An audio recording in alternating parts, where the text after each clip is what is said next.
Humans, can you feel it? Do you see it? Of course you can and do. There's no escaping it. Without warning, your drinks are cooler, your meats are smoking, and your flip-flops can be heard across 3 county lines. Everyone's asking for seats on the patio, posting stories that they're going to start grilling around 4. Come over, the gate is open. Abandoning all safety protocols like they suddenly live in a commune and everyone forgot how to fucking drive. That's right, humans, it's summer! A time when your seasonal allergies are at a fever pitch and you're only able to ignore them because you're all too horny. It's in your nature, don't be scared, it's part of the cycle. The modern pagans call it the wheel of the year. Following the seasons from solstice to solstice. The solstice, by the way, is when the sun is at peak shininess, soaking you with radiation because it loves you. But it is an abusive love, so be cautious whence receiving it. Wear sunscreen, like all the time. Do it now. Nowhere is safe in the solstice. On your knees, mortals, for 'tis the summer, a feral, primal time of year, when the earth is at a broiling temperature, ready to turn all that do not bow down and honor it into juicy options for the cookout on the patio. So humble yourselves before the heavens, ye meat-having mortals, because you've marbled yourself through the winter into the perfect Wagyu for the gods. In ancient Egypt, they would honor the star Sirius, which is the brightest star in the sky, and it would signal the flooding of the Nile, which caused the crops to grow, which meant food. It's kind of how your Chicago-oriented stomachs get snangry around midnight, because it knows the tamale guy is coming, and you haven't eaten since the last round of shots. Stonehenge was basically built for the summer solstice because when the sun shines through the heelstone, well, you saw Indiana Jones. It's fucking majestic. The Vikings would get to work during the summer because the sun shines longer around this time, and they would get up to some really fucked up shit. You ever never want to sleep again, Google Viking chieftain funeral rites. It's like a bridal shower directed by Eli Roth. But there is one summer ritual that stands above all, to honor the solstice and appease the divine, whilst maintaining access to snacks and sips, both refreshing and invigorating. One that humans have been hoisting on their feeble temporal shoulders to carry your species into the fall, assuring a good harvest and a peaceful slumber for the prime movers, because tribute must be paid on your haunches and tremble in exaltation, for 'tis summer, and that means once again, 'tis time for summer blockbusters!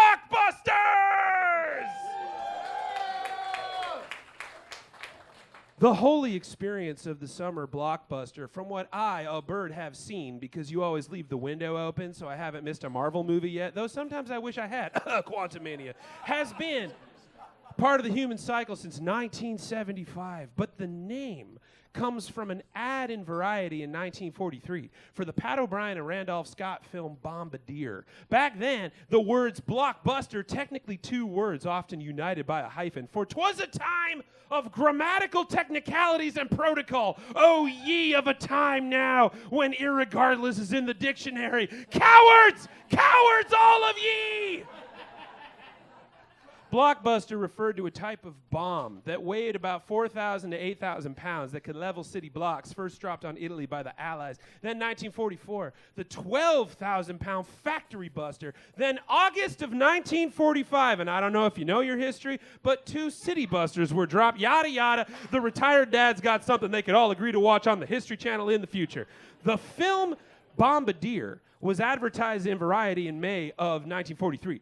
And knowing the War Machine's love of mellowing the vibe with nicknames for bombs, the advertisement called the film the blockbuster of all action thrill service shows, which is wild. Because when a film sucks, it's called a bomb, which logically doesn't make any sense, because bombs typically do what they're designed to do.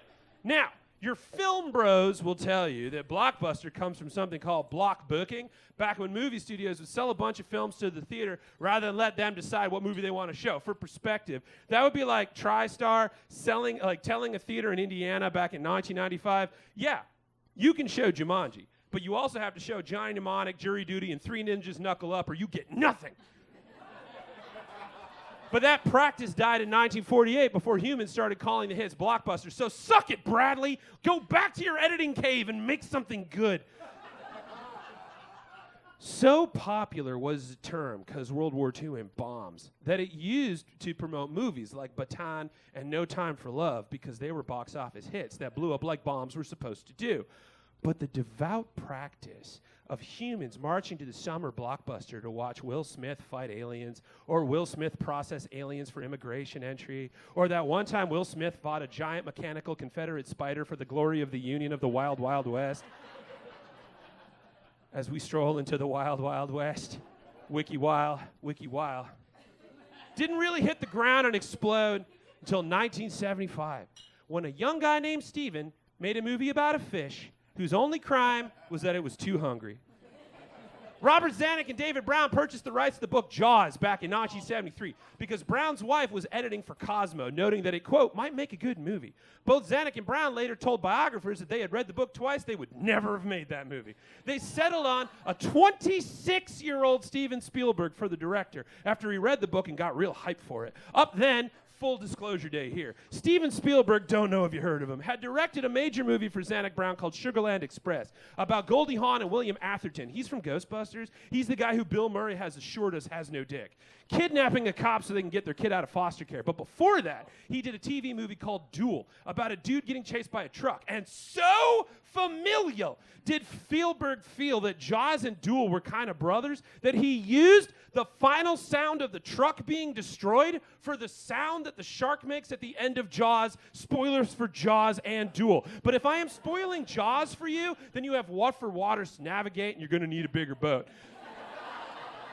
Perilous enough as it is to be the first motion picture to be shot on the ocean, the movie had to survive 6 screenwriters, including Spielberg himself, a shooting schedule that would make Christopher Nolan curl up in a ball, and some legendary production problems, including, this time, fucking Robert Shaw, who's super drunk. By the way, when you watch Jaws tonight, and you should, the scene where Robert Shaw is talking about the Indianapolis, they had to shoot it twice, because Robert Shaw was shit-faced. So just know that every time that he's in a close-up, that was the reshoot. And every time he's in the wide, he's fucking blootered. He's so fucking stoinked. Richard Dreyfuss is getting a contact drunk. Speaking of Dreyfuss, he was supposed to die at the end of the movie. But while shooting the scene where Hooper, that's his character, is in the shark cage, an actual shark that they were shooting attacked the cage and destroyed it. The stunt actor, being a 4'11" tall human named Carl Rizzo, hired so that the shark would look bigger in comparison, was not in the cage. But the footage was too good, so they rewrote the ending and reshot some scenes so that Hooper gets away. That's how good the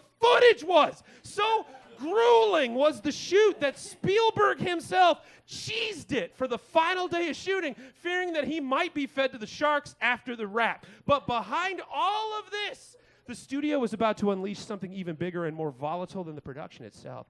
Up until 1975, it wasn't really common for studios to start blast marketing like we know now, when you can't even Google what to do about hemorrhoids without getting an ad for Evil Dead Burns.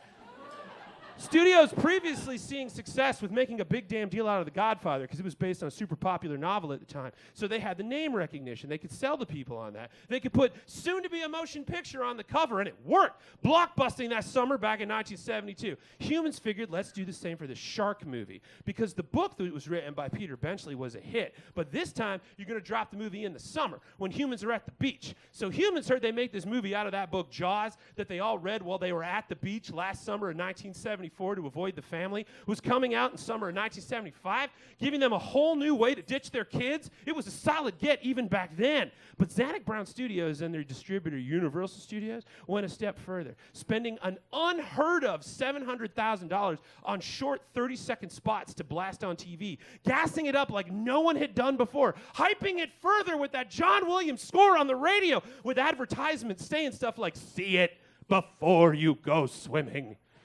With no explanation, no specific why, just that you had to. There were no choices.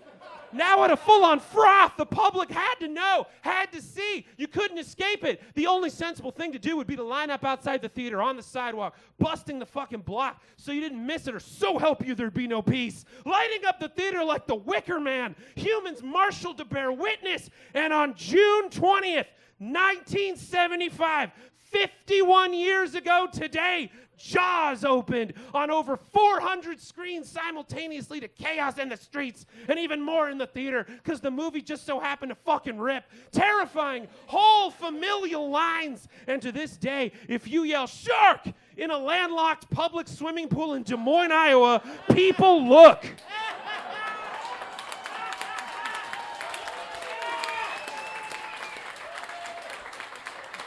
Over $7 million, about $42 million made this day in its opening weekend, becoming the first film to reach $100 million at the box office, birthing not just generational trauma, but the studio model for hyping up hard and hitting big, dropping like a 4,000-pound bomb. Creating that most sacred of human hot month rituals and practice to avoid would mean cultural death. The summer blockbuster hath come, the prophecy fulfilled. Supplicate ye selves, ye mortals, in despair, and sing ye for your gods. In Star Wars, E.T., Back to the Future, Indiana Jones, Top Gun, Terminator 2, Jurassic Park, The Lion King, Independence Day, Armageddon, Shrek, Rocky 2, and fucking Grease's name we pray, amen. Because it's time, humans. When the tilt of the earth pushes you into crazy rituals in service of that big ball of plasma in the sky by nature, whether you like it or not, so bow your heads into your popcorn with love. Because it's that time of the season. Here comes the sun. It's summertime. The living is easy, and there ain't no cure for the summertime blues because it's a hot town when it's summer in the city, when the weather is high. Time for summer loving. Have you a blast. School's out for summertime, summertime. And, oh, the summer night. I love you. Good night.